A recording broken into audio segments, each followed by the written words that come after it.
Ganga action plan पर तमाम संस्थाओं से एनजीटी नाराज है। 3 संस्थानों के अधिकारियों को आज कोर्ट रूम में ही बैठक करने का आदेश दिया गया। बुधवार को यह बताना होगा कि बैठक का नतीजा क्या रहा। और आज यही है हमारा केस ऑफ द डे। लेकिन केस ऑफ द डे से पहले डालते हैं कुछ और अहम खबरों पर नजर। सुप्रीम कोर्ट ने सुब्रत राय सहारा की पेरोल 17 अप्रैल तक के लिए बढ़ा दी है और इससे पहले सहारा समूह ने उन 15 संपत्तियों की लिस्ट सुप्रीम कोर्ट को सौंपी जिन्हें बेचा जाएगा। कोर्ट ने इस लिस्ट में से 13 संपत्तियों को बेचने की मंजूरी भी दे दी है। कोर्ट ने सहारा से सेबी के खाते में 5,000 करोड़ रुपए जमा करने का निर्देश भी दिया। उधर एमजी कैपिटल होल्डिंग्स नाम की एक अंतर्राष्ट्रीय रियल एस्टेट कंपनी ने सुप्रीम कोर्ट को बताया कि वो सहारा का लंदन स्थित न्यूयॉर्क प्लाजा होटल खरीदने को तैयार। सुप्रीम कोर्ट ने कंपनी को निर्देशित किया कि वो 750 करोड़ रुपए जमा करे ताकि ये सुनिश्चित हो पाए कि वो वाकई में खरीदार। साथ ही सुप्रीम कोर्ट ने सहारा से जमीन खरीदने पर गाजियाबाद विकास प्राधिकरण से 17 अप्रैल तक 1100 करोड़ रुपए रजिस्ट्री में जमा करने को भी कहा है। इस मामले में अब 17 अप्रैल को अगली सुनवाई होगी।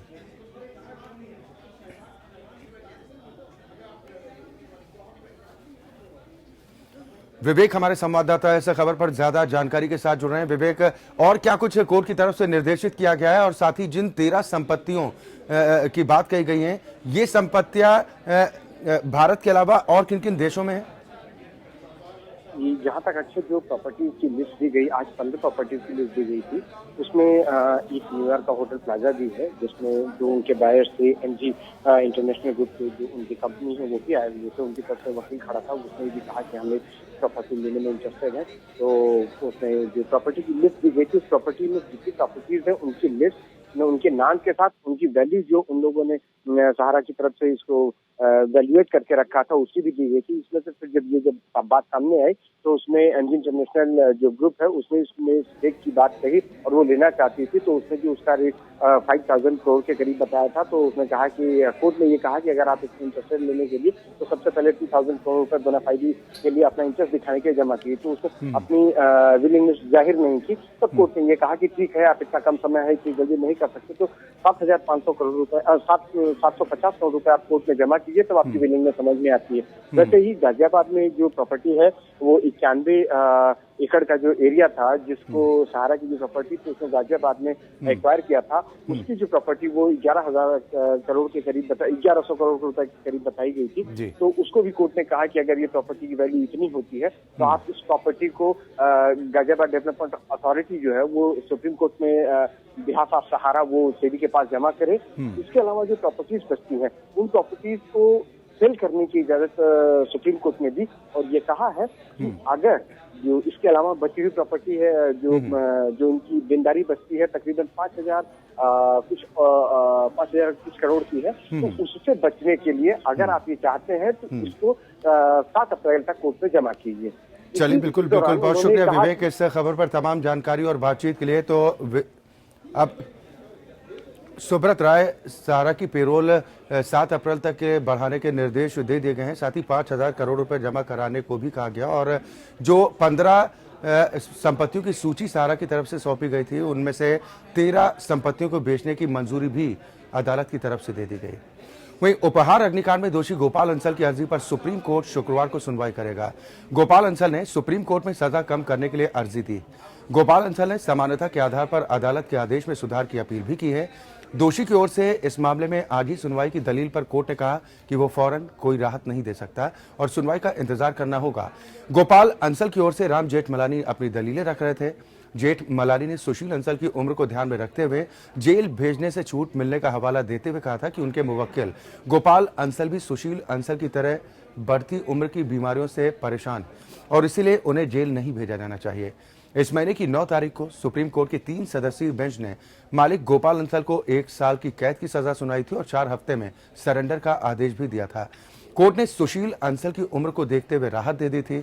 हालांकि अदालत ने 30-30 करोड़ रुपए के जुर्माने की सजा को बरकरार रखा है। गोपाल अंसल इससे पहले भी 4 महीने की सजा काट चुके हैं।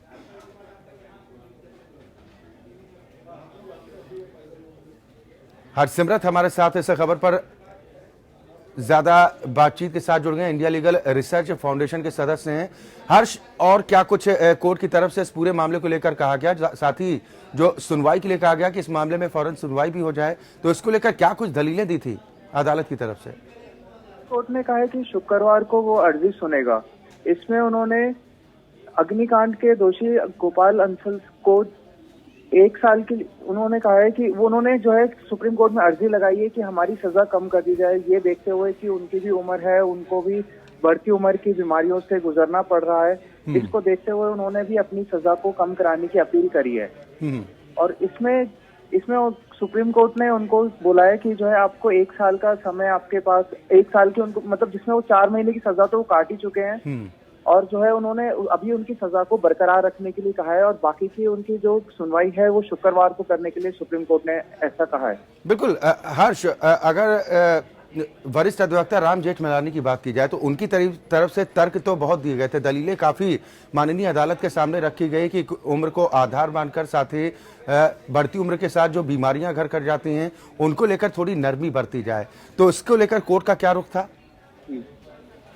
उन्होंने कहा था कि जो है अब जिस हिसाब से वो कहते हैं गोपाल अंसल की उम्र बढ़ रही है, उनकी बढ़ती उम्र के हिसाब से वो बीमारी, उनको काफी बीमारियां आ रही हैं। उन्होंने कई सारी बीमारियों के, जिसमें उन्होंने बताया था कि उनको काफी बीमारियां आ रही हैं, तो उन्होंने इस बात की अपील करी थी कि उनकी भी सजा कम कर दी जाए या उनको कुछ छूट मिलनी चाहिए सजा में, ऐसा उन्होंने सुप्रीम कोर्ट में अर्जी लगाई हुई थी। चलिए, बिल्कुल, बहुत शुक्रिया हर्ष इस खबर पर तमाम जानकारी और बातचीत के लिए। तो गोपाल अंसल ने सजा कम करने की अर्जी दी थी, जिस पर कोर्ट की तरफ से कहा गया कि फौरन इस पूरे मामले को लेकर सुनवाई नहीं हो सकती। सुप्रीम कोर्ट ने 26 हफ्ते की गर्भवती महिला के गर्भपात कराने की मांग को खारिज कर दिया है। कोर्ट ने कहा कि बच्चे के जिंदा रहने की संभावना है और इससे मां की जिंदगी को कोई खतरा नहीं। दरअसल एक महिला ने सुप्रीम कोर्ट में यह अपील की थी कि उसे गर्भपात कराने की इजाजत दी जाए, क्योंकि उसके गर्भ में पल रहे बच्चे को डाउन सिंड्रोम। मामले की सुनवाई करते हुए कोर्ट ने कहा कि मां के जीवन को किसी भी तरह का कोई खतरा नहीं है। सुप्रीम कोर्ट ने मेडिकल बोर्ड की बात को मानते हुए महिला की मांग को खारिज कर दिया है।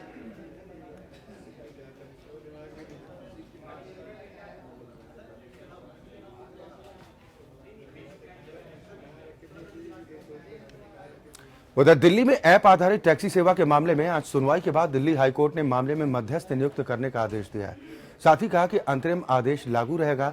सुनवाई के दौरान ओला और उबर से जुड़े टैक्सी ड्राइवरों ने दलील रखी थी कि कंपनियां इस मामले को लंबा खींचना चाहती हैं। इन लोगों ने यह दलील भी रखी कि ऐप आधारित टैक्सी सेवा गैर कानूनी है, और इस बारे में परिवहन विभाग ने हलफनामे में कहा है कि ऐप आधारित टैक्सी सेवा को मंजूरी नहीं दी गई। इस पर अदालत ने टिप्पणी की है कि फिर आप लोग इस गैर कानूनी गतिविधि में शामिल क्यों? ड्राइवरों की ओर से यह भी कहा गया कि कंपनियों की ओर से कोई जिम्मेदार अधिकारी आए जो फैसला ले सके। उधर ऐप आधारित कंपनियों ने टैक्सी ड्राइवरों पर आंकड़ों में हेराफेरी करने का आरोप भी लगाया। कंपनियों की तरफ से दलील थी कि ये ड्राइवर कंपनी के कर्मचारी नहीं हैं। इस मामले पर अब अगली सुनवाई 22 मार्च को की जाएगी।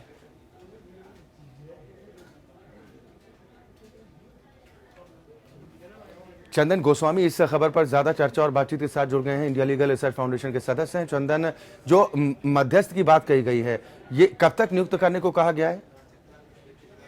जी, ये ड्यूरिंग द जो 22 तारीख हियरिंग की रखी गई है, उसके पहले ही इसमें एक मीडिएशन हो जाना चाहिए। इसमें एक बार पहले भी मीडिएशन हो चुका है। इसके पहले, आज की हियरिंग के पहले एक बार मीडिएशन हो चुका है, जिसमें कि कोई रिजल्ट नहीं निकल पाया। इसमें ओला उबर वालों की तरफ से, उनके जो एसोसिएशन थे, जो टैक्सी ड्राइवर एसोसिएशन था, उनकी तरफ से बताया गया कि उनकी तरफ से ओला उबर जो कंपनी है, उनकी तरफ से कोई ऐसा अथॉरिटी नहीं थी कि जो कि डिसीजन ले सके। उन्होंने बताया कि उनके पास जो भी आया था वो एक रिप्रेजेंटेटिव आया था जो उनकी बातों को सिर्फ सुन सकता है, उसमें लेकिन कोई डिसीजन नहीं ले सकता। उन्होंने बाद में ये भी बताया कि कुछ आंकड़े पेश किए उन्होंने, और बोला कि अगर वो 200 किलोमीटर गाड़ी चलाते हैं तो उनको सिर्फ 60 रुपए का फायदा होता है, तो इसमें उनका खर्चा और लाइवलीहुड कैसे चलेगा। इस पे ओला उबर वालों की तरफ से जो काउंसिल थे, उन्होंने बताया कि ये आंकड़े पूरी तरह से गलत हैं और उनको ये रियलाइज होना चाहिए कि अगर आपको पसंद नहीं है काम करना तो आप छोड़ दो, और आप इस चीज को अपने दिमाग से निकाल दो कि आप हमारे एम्प्लॉय हो, गाड़ी आपकी है, चलाना भी आपको है, आपका जब मन हो आप इस चीज को छोड़ के चले जाओ। तो इसमें मीडिएटर के लिए बात कही गई है, और मीडिएशन के लिए 22 तारीख के पहले का समय दिया गया है। उसी के बीच में ये सारा मीडिएशन होके खत्म हो जाना चाहिए, क्योंकि कोर्ट ने इस चीज को ये भी बोला है कि एजिटेशन से और इस तरह के बर्ताव से जो आप लोग कर रहे हो सड़कों पे उतर के, इसको करने से कोई सॉल्व नहीं होगा प्रॉब्लम। आपको प्रॉब्लम सॉल्व करनी होगी, उसके लिए आप जाइए और इसमें मीडिएशन करिए, या फिर आप अपना कोई रास्ता बताइए। बिल्कुल चंदन, टैक्सी ड्राइवर्स की तरफ से जो ये कहा गया कि कंपनियां इस मामले को लंबा खींचना चाहती हैं, तो इसको लेकर वजह क्या है? साथ ही कोई तर्क भी रखा गया क्या ड्राइवरों की तरफ से? जी नहीं, ये तो उनकी तरफ से ये बात बोला गया कि वो लोग इस चीज को लंबा खींचना चाह रहे हैं। वो चाह रहे हैं कि टाइम के साथ साथ ये अपने आप खत्म हो जाए ताकि टैक्सी ड्राइवर्स वगैरह कुछ कर ना पाए इसमें। तो इसमें ऐसा कुछ खास ये नहीं था कि टैक्सी ड्राइवर लोगों ने ये बोला तो कोर्ट ने इनसे बोला कि आप लोग ऐसा क्यों कर रहे हो। बस यही से बोला गया था कि आप लोग इसमें एजिटेशन ना करो और जितना हो सकता है आप इस चीज को मीडिएशन के थ्रू सॉल्व करो या आप कोई पॉसिबल सोल्यूशन निकालो।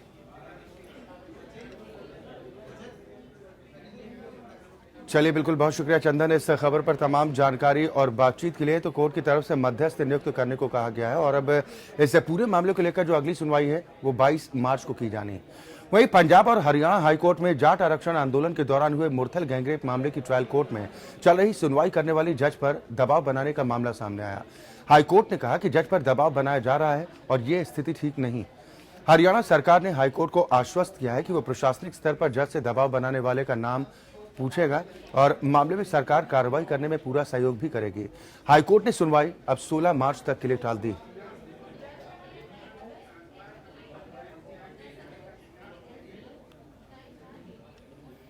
और उधर अभिनेत्री जिया खान की आत्महत्या का मामला अब सुप्रीम कोर्ट में पहुंच गया है। जिया की मां राबिया खान ने बॉम्बे हाईकोर्ट के आदेश को सुप्रीम कोर्ट में चुनौती दी।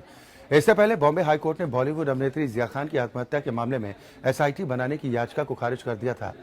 3 जून 2013 को बॉलीवुड अभिनेत्री जिया को उनके घर में पंखे से लटका पाया गया था।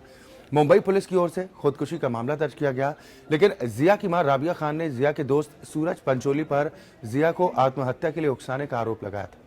सूरज को आईपीसी की धारा 306 यानी कि आत्महत्या के लिए उकसाने के आरोप में गिरफ्तार भी किया गया था, लेकिन 21 दिन बाद उसे कोर्ट से जमानत मिल गई।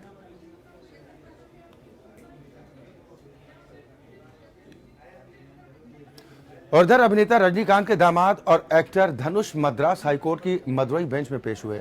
एक तमिल दंपति ने दावा किया कि धनुष उनके बेटे हैं। उन्होंने कहा कि वो ही धनुष के असली माता पिता हैं और इसी आधार पर वो उनके गुजारे के लिए 65,000 रुपए महीना दें। धनुष को अपना बेटा बताने वाले कातिरेसन और मीनाक्षी ने पिछले साल नवंबर महीने में मेलूर डिस्ट्रिक्ट कोर्ट में अर्जी दाखिल की थी।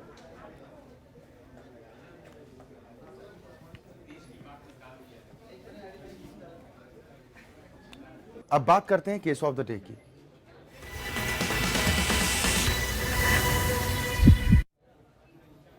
नेशनल ग्रीन ट्रिब्यूनल यानी कि एनजीटी ने गंगा एक्शन प्लान में तमाम संस्थानों की ढिलाई पर सख्त नाराजगी जाहिर की है और केंद्रीय प्रदूषण नियंत्रण बोर्ड, यूपी प्रदेश नियंत्रण बोर्ड, वन और पर्यावरण मंत्रालय के अधिकारियों को आदेश दिया कि वो आज कोर्ट रूम में ही बैठक करें और ये तय करें कि कानपुर में कितना कचरा गंगा में गिरता है। अगर सभी नालों का इंतजाम कर दिया जाए तो क्या गंगा नहर प्रदूषण से मुक्त हो पाएगी और क्या 15 MLD की क्षमता वाला सीवेज ट्रीटमेंट प्लांट सफाई करने में सक्षम रहेगा। एनजीटी ने यह आदेश उस हालत में दिया जब तमाम एजेंसियों में इस बात पर ही सहमति नहीं बन पा रही थी कि कितने नाले गंगा में गिरते हैं। एनजीटी को यह भी तय करना चाहिए कि कानपुर के जाजबू में स्थित चमड़ा फैक्ट्रियों को हटाया जाए या फिर नहीं। इन अधिकारियों को कल सुनवाई के दौरान बैठक का नतीजा बेंच के सामने रखना होगा।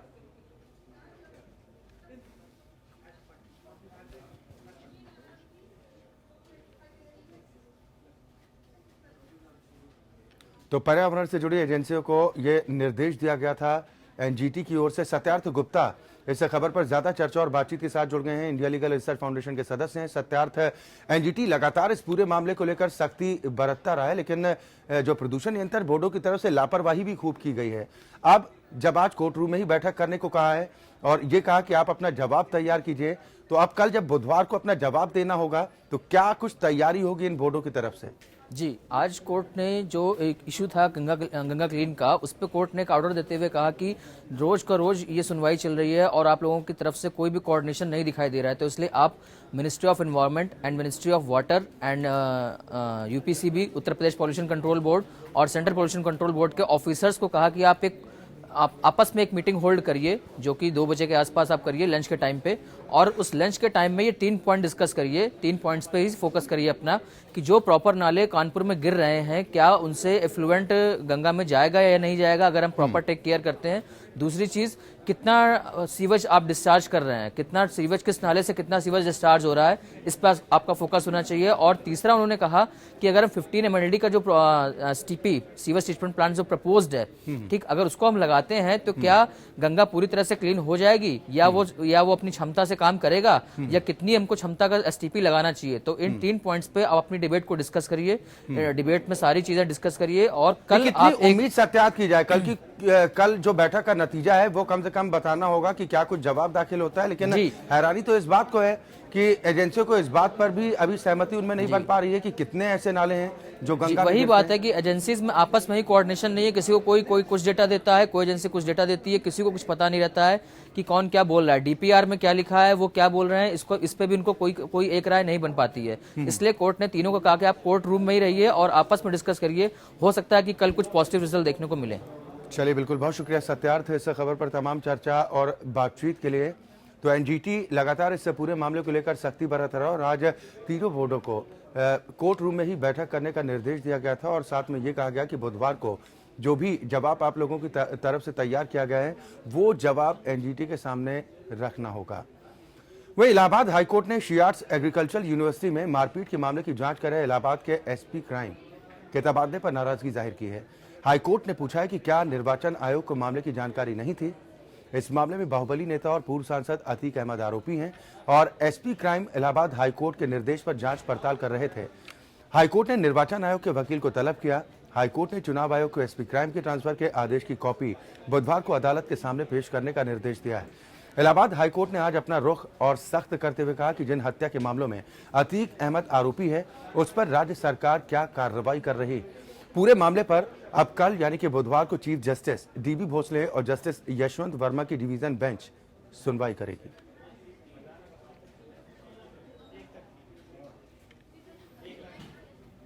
आलोक सिंह हमारे संवाददाता इस खबर पर ज्यादा जानकारी के साथ जुड़ रहे हैं।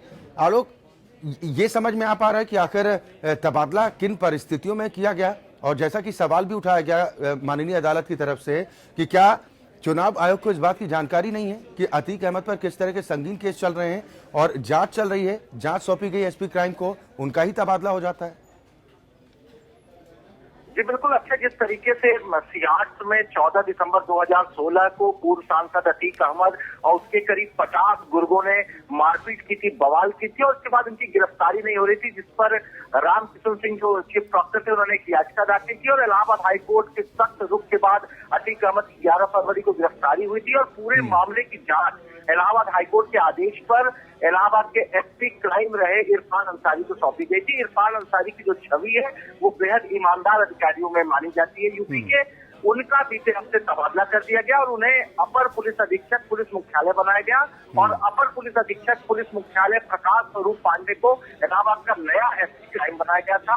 आज इलाहाबाद हाईकोर्ट में जब इसकी सुनवाई हुई और हाईकोर्ट के सामने ये बताया गया कि जांच अधिकारी इरफान अंसारी का तबादला कर दिया गया है और चुनाव आयोग के निर्देश पे किया गया है, तो हाईकोर्ट ने बेहद नाराजगी जताई और कहा कि जब इतने महत्वपूर्ण, इतने संगीन मामले की जांच, अतीक अहमद से जुड़े मामले की जांच इरफान अंसारी कर रहे थे, तो चुनाव आयोग ने जानने की कोशिश क्यों नहीं की कि इतने महत्वपूर्ण मामले की जांच SP क्राइम कर रहे थे, उनका तबादला क्यों किया गया, किन परिस्थितियों में उनका तबादला किया गया, क्या किसी राजनीतिक दल ने उनके खिलाफ कोई शिकायत की थी। पूरे मामले पर आज लंच के बाद 2 बजे तलब किया गया था भूपेंद्र नाथ सिंह जो चुनाव आयोग के अधिवक्ता है और उनसे आज बुधवार को पूरे ऑर्डर की कॉपी मांगी गई है। ये पूछा गया है कि जो चुनाव आयोग ने आदेश दिया था SP क्राइम इरफान अंसारी के तबादले की, बुधवार को चुनाव आयोग के जो वकील हैं वो उस ऑर्डर की कॉपी लेकर हाईकोर्ट डिवीजन बेंच जो चीफ जस्टिस DB भोसले और जस्टिस यशवंत वर्मा की डिवीजन बेंच उसके समक्ष पेश होंगे। हाईकोर्ट ने इसके साथ ही अतीक अहमद की मुश्किलें और बढ़ा दी हैं। अतीक अहमद जिन हत्या के मामले में आरोपी हैं उनसे जुड़े मामलों में राज्य सरकार ने क्या कार्रवाई की है, उनमें आरोप पत्र अगर दाखिल हो गए थे, यानी कि जिस तरीके से वर्ष 2005 में राजू पाल की हत्या की गई, उसके पहले भी हत्या के तमाम मामले अतीक अहमद के ऊपर। चलिए, यानी कि कुल मिलाकर हाईकोर्ट इस पूरे मामले को लेकर बेहद सख्त है और यही वजह है कि अब निर्वाचन आयोग से जवाब भी तलब किया गया है। बहुत बहुत शुक्रिया आलोक इस खबर पर तमाम चर्चा और बातचीत के लिए। इसी के साथ हमारी खास पेशकश में आज के लिए बस इतना ही। APN न्यूज में खबरों का सिलसिला लगातार जारी।